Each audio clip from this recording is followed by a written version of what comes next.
Hello friends, welcome in or welcome back to my channel. I'm April Anonymous, and today we're going to be talking about season 3 of Bridgerton. I'm so excited. I'm so excited, and I just can't hide it. The first half of season 3 releases in T-minus 5 hours and 4 minutes from now. So I probably won't finish editing this video before it comes out, but I still feel the need, I feel the urge to tell you all about 4 things that I hope they do in season 3 of Bridgerton, and 1 thing that I hope they do not do. So for anyone who doesn't know me, I'm a big fan of Bridgerton. I have seen the series, but I'm particularly fond of the books. Oh, it was a lovely morning at LaGuardia Airport in New York City. I was heading down to visit my mom in St. Augustine, and I wanted a book. And oh, what book did I see on the shelf? But Canthony's book. And I got it. And it was just after season 2 had come out. So I had heard about all the differences between the book and the series. And so I was like, okay, all right, I want to read this thing, find out for myself. And I fell in love with the book series. I'm a fan. I am ashamed of myself. I am ashamed of myself. Don't worry. But hey, we all get to have our guilty pleasures. I just have a lot of guilt and a lot of pleasures.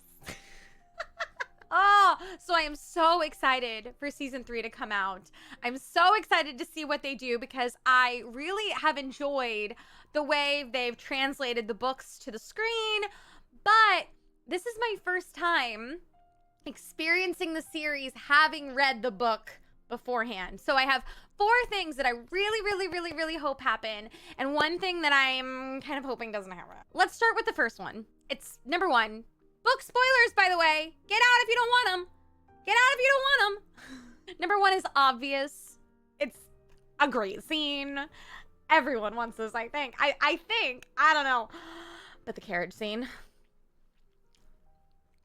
The carriage scene, though. So good. So good. But really, not just the spiciness of the carriage scene. No. I also want, like, the whole tension from the church scene, which will be heightened even more because Eloise and Penn had their big, like, breakup at the end of last season because of Lady Whistledown. And now Colin is finding out about Lady Whistledown and all of those emotions. I cannot wait. I want it. I want it so bad. And I want the carriage scene. But then also, I really want that scene where he comes in and, like, tells the Featheringtons, and they're like, what? You're here for Penelope? And he's like, yes, I'm here for Penelope. I want that. I want it so bad. I want that whole sequence. I don't know if I'm going to get it all. I don't know if I'm going to get it all, but I want it. All right? I want it. The one thing, though, that I kind of hope that they work their show magic on is I hope they make the proposal a little more romantic.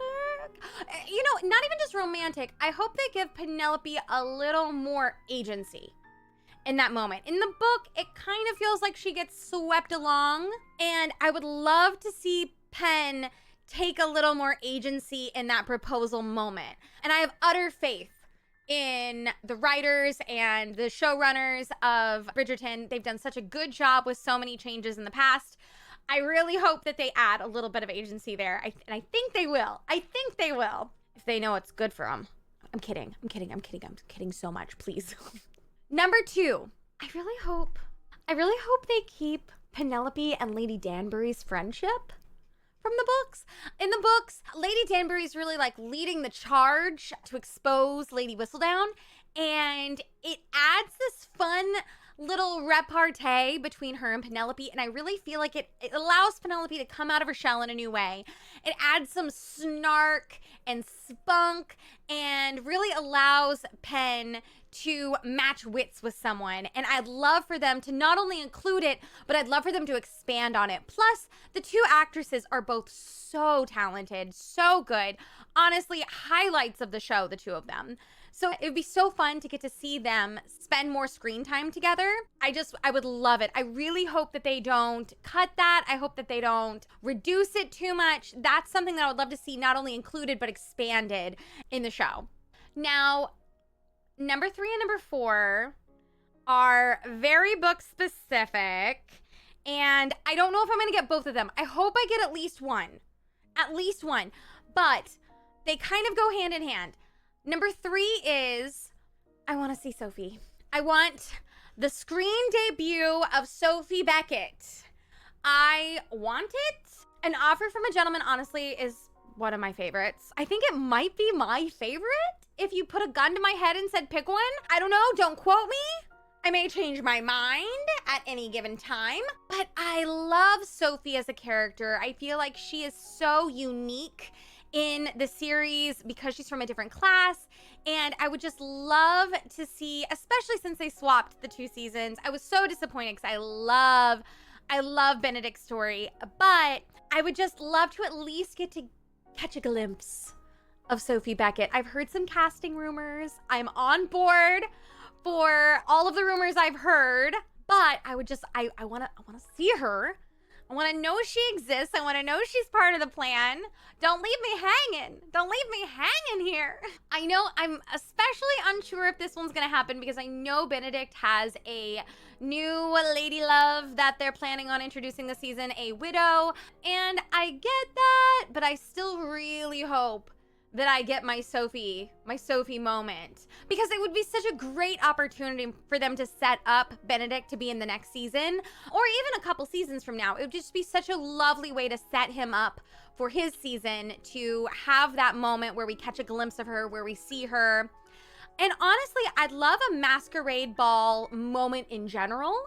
I loved the way the masquerade ball affected Penelope in the books. She remembers it as a time in which she was able to step outside of her persona as Penelope Featherington, but it's a moment where she's not stepping outside of that role just for Lady Whistledown. It's almost like she gets to merge those 2 personas in a way in that one night, enabling her to be herself in a new way. Honestly, because I do feel like the real Pen lies somewhere in the middle between the Penelope Featherington that she has to be around everyone, the wallflower, and the Lady Whistledown, the scathing writer. I think there's somewhere in between lies the actual Penelope, and it would be really fun to get a masquerade ball moment to allow her to shine.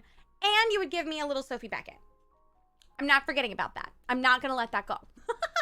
Number 4, you guys probably have already guessed based on the way I set it up from the previous one. I want to see Francesca's story start to play out. I'm really excited that she's been in the promos, and I hope that we get to see her meet John. I hope we get to see their courtship. I think it would be really fun to get to see them connecting, growing together, and even getting married by the end of the season. I think that would be so lovely to set her up to be probably 2 seasons from now, maybe next season if they do another switcheroo. I hope they don't, but in the next potential series, it would be really nice to see her get that sort of setup. Plus, I think I speak for a lot of people when I say that I would really, really, really, really like to see a little bit of Michael Sterling. I mean, just like a taste. A taste. We would like to gaze upon the specimen for science. Yes, it's a scientific inquiry into Michael Sterling. No other reason.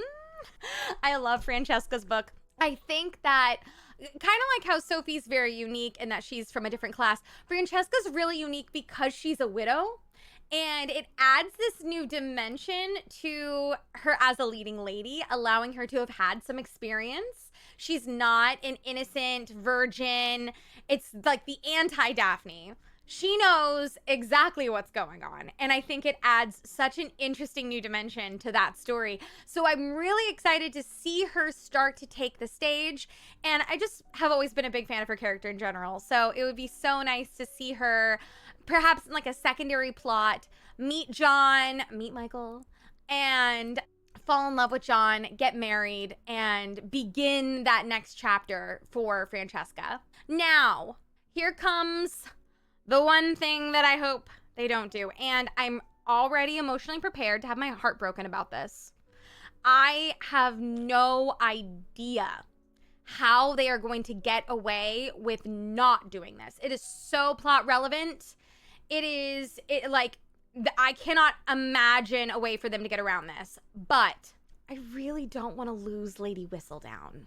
Lady Whistledown as a character in the books versus the show is wildly different. In the books, Lady Whistledown has columns at the beginning of chapters, gives you some background information about characters, about events, but is very much an ancillary character. Whereas in the show, Lady Whistledown permeates the entirety of it. Lady Whistledown is such an integral part of the show. It would break my heart to lose her. You cannot take Julie Andrews away from me. I refuse to allow it. I literally don't know how they would reach the conclusion of this story without losing Lady Whistledown, but I'm keeping my fingers crossed. I'm keeping my toes crossed. I'm crossing everything that they can find some way to do it. A wizard comes to Bridgerton and erases everyone's memories. Like a Spider-Man One Day More sort of twist. Right? But we still get pollen? Yeah? Yeah, you down? I mean, I'm down. I'll suspend my disbelief just for that. But I just feel like the show would lose such an important spark that it has if we lost Lady Whistledown in general. I'm hoping beyond hope. These writers are smart. They have done a lot of good things in this series. I really, really hope that they can find some way to keep Lady Whistledown as a part of the show while still honoring Colin and Penelope's story. So everyone, let's just all raise a glass, send them their good vibes. Here's to you, writers. You got your work cut out for you. What do you guys think? What are you hoping to see in season 3? What are you not hoping to see in season 3? If you like this video, I invite you to like and comment below in order to appease our algorithmic overlords. If you like me in general, oh, why, thank you. I invite you to subscribe.